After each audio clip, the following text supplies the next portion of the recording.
La route nationale numéro 2 est coupée par les passages de la catastrophe de Nyamukubi et Bushushu au sud Kivu. Cette coupure des routes bloque tout échange entre la province du Nord Kivu et du Sud Kivu et freine l'essor de la petite économie, reconnaît Sissa Walumbe Gaston, ministre provincial à charge des infrastructures du gouvernement provincial du Sud Kivu. Au-delà des dégâts humains, des dégâts matériels, mais il y a aussi des infrastructures qui ont été durablement touchées.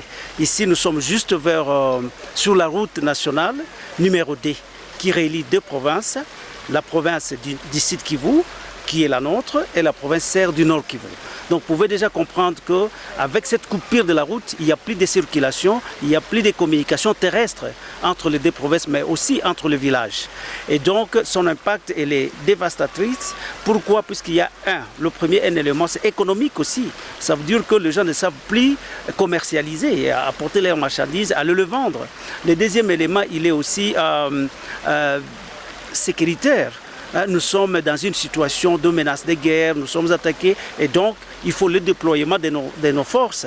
Ça, c'est le deuxième élément. Et donc, moi, je suis en train de demander qu'au-delà d'assistance humanitaire aux familles éprouvées, ce qui est prioritaire vraiment, je suis d'accord avec ça, mais qu'on regarde aussi que le gouvernement national et aussi notre gouvernement provincial, nous faisions un effort pour, ne fût-ce que dans un premier temps, d'une manière urgente, réparer cette route, la réhabiliter pour que quand même qu'il y ait cette interaction entre populations.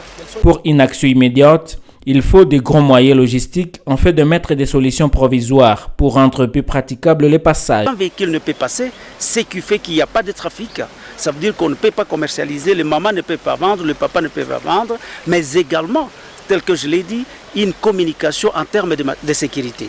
Et donc, ce qu'on peut faire, c'est justement remblayer ici. Il faut des machines et il faut remblayer cette route, ne fût-ce que créer un passage en attendant des travaux, des grands travaux qui pourront se faire dans le futur.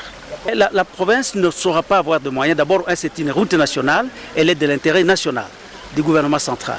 Nous pouvons faire quelque chose, mais nous sollicitons au gouvernement central de pouvoir nous aider à faire vite et rapidement pour qu'on puisse rétablir aussi la circulation et les transports. La population qui vit dans cette partie du pays s'effraie des passages dans les roches pour joindre les bords des routes coupées.